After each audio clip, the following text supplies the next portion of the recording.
going to say. Exactly.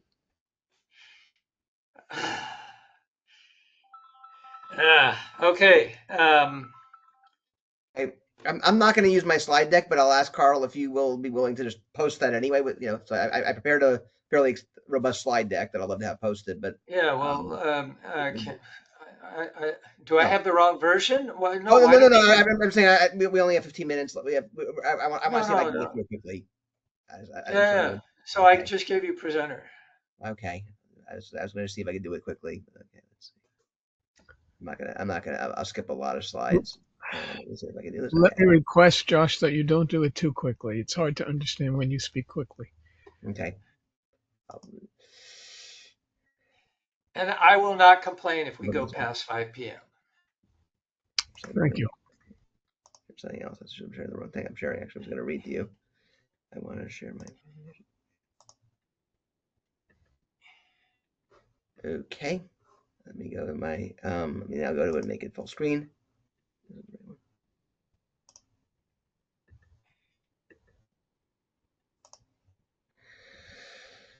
Okay. So I'm going to talk about, to address these issues. I'm going to change it a little on the fly. How the transformative magnetism of moral courage can help address some of the issues that we're talking about.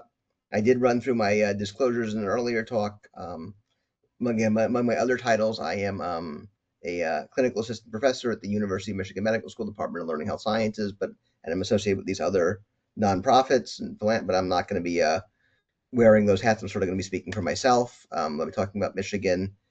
Skip this side. This was just about the importance of talking to each other. I think a theme that came through on this about in quite a few of these talks was the sort of deepening mistrust of institutions and the value how that is playing into it. I've heard of we've seen this in nonprofits, we've seen this in associations by kind of specialties, societies. We've seen this in government, um, current administration. We've seen this in former administrations. We've seen this in um, faith in the media. Again, faith in almost these ironies. Some association of ethics, blah blah blah, becomes unethical. Some associate, all these different ironies, and we're trying to figure out how we can address that. A year ago, I spoke about this idea, taking the word Darvo-Mannix from Carl, which he explained who developed the word Darvo and adding Mannix to it. But I developed the theory that a lot of it comes down to leaders. You can be at places, at least in academia, you can have tens of thousands of good people at a big university like I'm lucky enough to work for. Tens of thousands of great faculty members, great students, great engaged patients, great student athletes, wonderful staff. You can have mostly wonderful people and have some lousy leaders that just poison everything, poison the culture. I was going to bring up the idea, previous speaker, Dr. Zimmerman brought this up, Thomas Zimmerman, about the role of social media. Talked about a movie called The Social Dilemma, really talked about that and how, if we're trying to get people together with the mission to get people of different stripes talking civilly to each other, hearing their own perspectives and things like that. I mean, social media makes money off of that not happening. They make money. They make permission structures. They make it possible for us to fight with each other more. And so that's one picture of the movie, and 5 years later, a picture of some of the folks at inauguration, feet away from the new U.S. president. We talk in the institutions. We talk some great things about Harvard, but Harvard, the current leader has some work to do. Harvard's had major problems on free speech and some other issues. So there's a lot of work at Harvard, and that's not exclusive to Harvard. That's exclusive to academia is having its big share of problems. Articles about students not being engaged, students not feeling motivated, not doing the work for all kinds of reasons. There are problems in academia with its core mission, and that's a big issue to deal with. I'm going to skip through this, but I was going to talk about how I got involved in working on this for my sort of real living is working on this idea of learning health systems, of transforming healthcare into a system that learns from experiences, and wanted to get about a set of core values. In 2011, when I was helping to convene a summit to come up with those values and really think it through, if I was going to ask what 3 books should people be reading, I'll be talking about this concept of chaotic organizations developed by Dee Hock, the founder of Visa, that you agree on values and everything else that flows from there, about mass collaboration, about the then power of analytics and super crunchers. Now, having worked in this, having seen some of what's happened, I would say a you know, to me, this is fundamentally about culture change in organizations. If I was going to recommend what people should be looking at, um, again, a former speaker mentioned the Nobel Peace Prize winner Maria Ressa, and I was going to reference her book, How to Stand Up to a Dictator. David and Goliath, how David's like all of us can come together and take on giants that seem too big, but if we work together, we can do it. And it's a book called Armies of Enablers that really hit home. It was about um, sexual mass sexual assaults at universities. It focused, I think, on Penn State, Ohio State, and Michigan State. So not my school. It was written, I think, before University of Michigan sort of came out with their big scandals. And again, Michigan is a wonderful school that has done amazing research, has helped put a person on the moon, helped you know brought us the Peace Corps, brought us all kinds of great things. Helped with the Salk polio vaccine in big ways. Has done amazing things, but it's had some real big problems too that I've sort of taken to heart and tried to learn from. Um, Again, so I mean, that book, Armies of Enablers, is really about how why are there all these people at institutions that, above all else, protect the brand, protect the institution, don't do right by the people they're in charge of caring for? And to me, sexual assaults are a terrible miner's canary, but a miner's canary for all the other kinds of stakeholders that have been let down over the years by not by all these institutions. This is just a tale that is much bigger than the organizations involved. I'm going to skip this, but I actually talked last year extensively about some of the scandals at Michigan and learning from them. Basically, we've had now, I'll say it. I'm a little nervous to say it, but we've had the past two presidents have been pretty lousy. One that was let go 3 years ago, and one that, for various reasons, left recently. We've had a provost who himself was a sexual predator, also gone, thankfully, and we've had this one doctor who actually committed mass sexual assault at a bigger scale than even those other institutions I talked about. In essence, where am I going? I'm trying. Okay, important thing is listening to people. So I wanted to do something about this when I first heard about it. I listened. These are examples of emails, some of the stuff I learned just by listening. So one person wrote to me, a lot of people saw stuff, said nothing, and just did their jobs, figuring the big shots were doing what they were doing. Again, I think this is a pattern that transcends just this one issue. Certainly at the university, it transcends this issue. I think it goes to all kinds of issues: free speech, anti-Semitism, racism, all kinds of other stuff. And like another example is, I want to work for an organization in which a lowly data clerks feel it's okay to ask hard questions about their environment. I realize Josh and I are coming at this matter from opposite ends of the hierarchy, but that's sort of the point. Um, Another said, I've observed instances of bullying, abusive behavior over the years, recently experienced it myself. It became clear in every instance there's no protection or recourse for those being bullied and or abused. Because the abusers bring in money, recognition, and rankings, their behavior tolerated, even supported. Many of those perpetrating this abuse have been doing so for years. They're well funded. Their behavior is common knowledge across campus, but they keep doing it. Again, this has happened at many other universities. Michigan's not unique. Here's again, I mentioned Penn State, Ohio State, USC, University of California, UCLA. This kind of things happen in a lot of universities, and I think it's a metaphor for other things that have happened. Where do I go from here? So, okay. Yeah, I'm just gonna skip these slides. Note the tornado warning slide. Um, in one email responding to said, we're pulling the lens back, we're questioning squash, where diversity of thought is stifled, where power trumps compassion, where trite virtue signaling is seen as holier than actually making a difference, and while faculty, staff, and even learners are routinely gaslighted into seeing opacity as transparency, chasms between words and actions I was referring to grow largely out of sight. In contrast, when principles and our core values for learning health systems are operationalized into infrastructures and cultures anchored in learning, the radiance in life and truth becomes the best disinfectant. I have a bunch of extra slides, but let's see, I'm going to exit this and I'll stop sharing. And then what I wanted to say, my email address is on there too. Let me stop sharing. Yeah, stop sharing. I mean, what I wanted to say is there. Have been in preparing for this Guardians. I've been asked by several of the speakers and participants, and I'm so blessed to have heard everyone and know you. I've been asked occasionally to give pep talks, and what I will say in this situation, it was hard. I'll be honest about why I'm apprehensive. Is one of the former presidents probably doesn't like some stuff I did. Is now working for Larry Ellison, who is the #2 richest person in America, who's buying media companies up like crazy, TikTok, Paramount, maybe Warner, or something like that, and is has data going through all the Oracle stuff, and has been called Trump's shadow president by Wired magazine. So I'm not necessarily thrilled to be talking about this, but what the heck? There it is possible, and I just want to give on a note of hope. It is absolutely possible to make these people have to answer for what they're doing. Again, to me, the key theme in all of this, Al Gore wrote that book, An Inconvenient Truth, about the environment. These people don't want to hear inconvenient truths on anything. They don't want to hear from anyone. That to me is the most common theme. They really want to. We've used the word ghosting.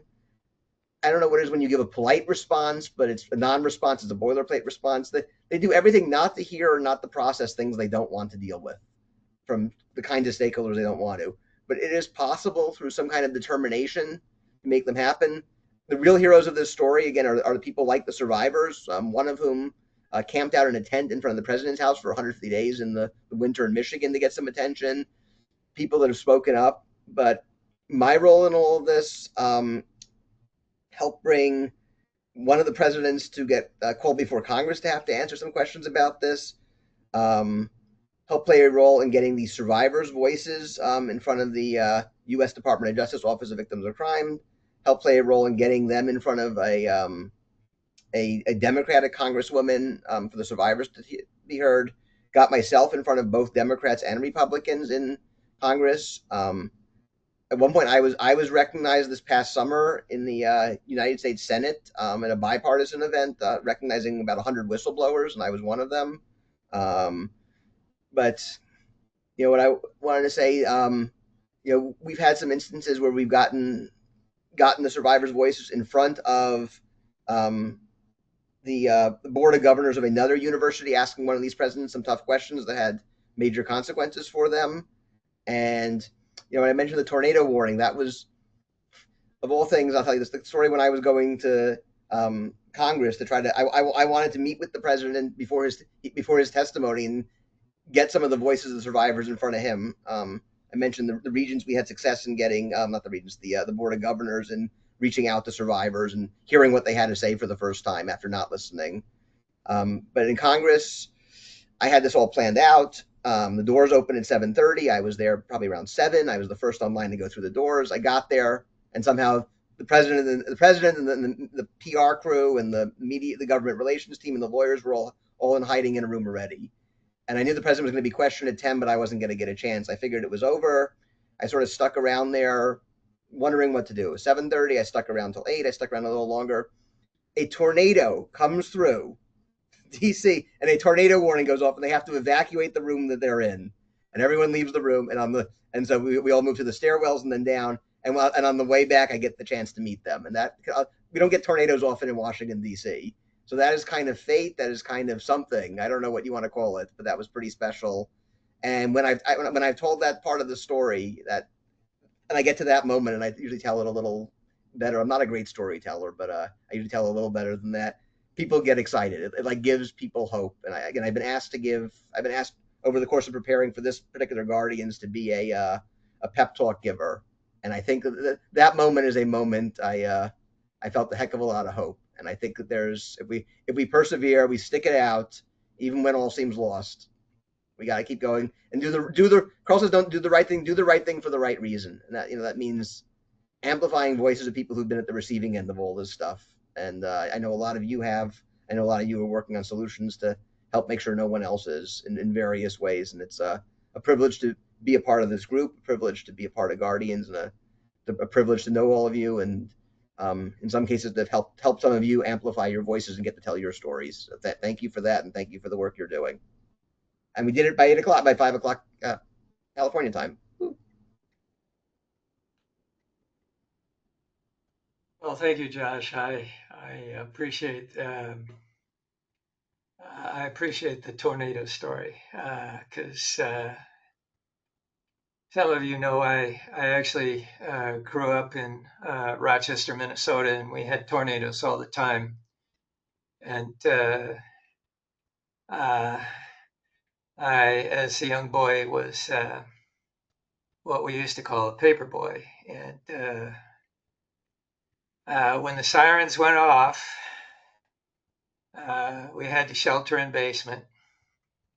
And I can assure you that on a number of my daily routes, which took me 2 hours to do, um, like the Rochester Post Bulletin, that was a route with 120 papers.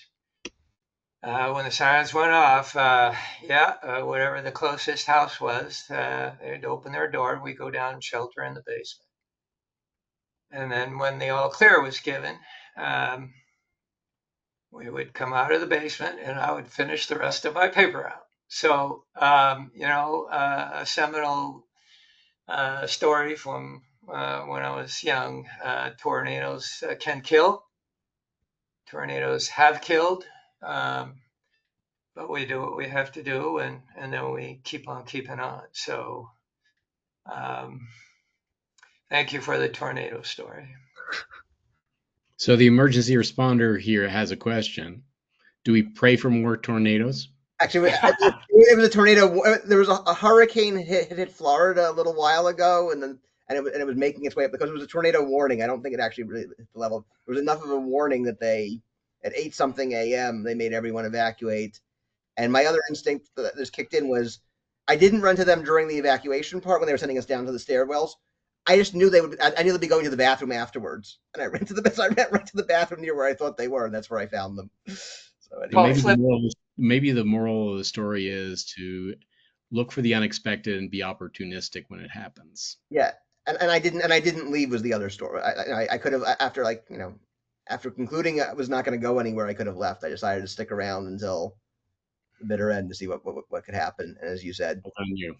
keep your eyes But out. Flip, I actually think you're onto something there because Flip, I mean, that is the best example of neighbors helping neighbors and people coming together in a community. When does that happen? Tornadoes, floods, blizzards, severe weather events, fires.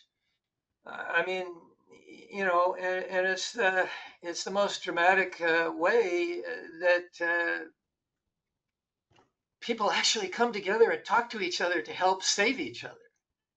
So I think you are onto something, and maybe that is one of the ways to start getting people talking to each other again. What are you going to do in the next weather emergency? Are you going to help your neighbor, or are you going to? Are you going to say you're on your own? It's about So using the word we instead of the word I more often in language and in thinking. yeah, and I know Peter, are you still here? That's some of what uh, is about the Buber and Kant philosophy of you know. I'm still here, Carl. Yeah, yeah. Well, Buber is all about the we instead of the I. So, Yeah, of uh, course. you're hanging in there. It must be late at night there. Yeah, it is quite late now. Yeah. All right. Well, kudos to you for staying to the end. Thank you for your support. All And right. this was So quite international, Carl. There were people from all over the globe attending. yeah, and I know some of them, like Adam, stayed. Did you stay up through the night? Where you were? Uh, During some of the invited talks, I turned my camera off and got a few minutes of sleep. But, I still Uh, have to work today, but well, I I'll, just want folks to know that for those of our participants from Hong Kong and Japan, I think it's mostly been the middle of the night for them. So, My special thanks and appreciation to those in time zones when they normally would have been sleeping in Well, now it's 8 a.m., so they're a little after, but and sneaking a bit of breakfast just off bed. camera. Okay. And Anybody thank you, else want to? Carl. Thank you, Carl and Julie and the Guardians, people who did a lot of the work behind the scenes to put all this together. So Yes, absolutely. keeping this going. Well, yeah, I appreciate the contributions from everybody, and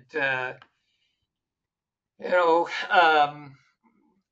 it'll be really nice if we can keep this going every year, and hopefully we'll succeed in saving American democracy, and then that will also hopefully help us to succeed in restoring truth and science and integrity in research. But again, just to close with that same theme again, um, and this is my belief as someone who's been an emergency psychiatrist and dealt with God knows how many crises over the decades in the ERs. The only way that we're going to be able to solve problems is if we can get people talking to people. So let's just stay focused on that key fundamental requirement for us as humans to survive socially in communities as the human species. So I think that's the only way that humans survived over the time of evolution from where we evolved. We only survived through evolution because we are supposed to be, or historically have been, a socially gregarious species. There are animal species who are not socially gregarious, and somehow they have found a way to survive, but the way we have done it as humans is just people talking to people. So let's hope that we can continue to do that. And with that, I'd like to thank everybody for their contributions and their participation. And hope to see you again, same time. Well, I should say same time, same date, October 9th. We're always going to stick to October 9th.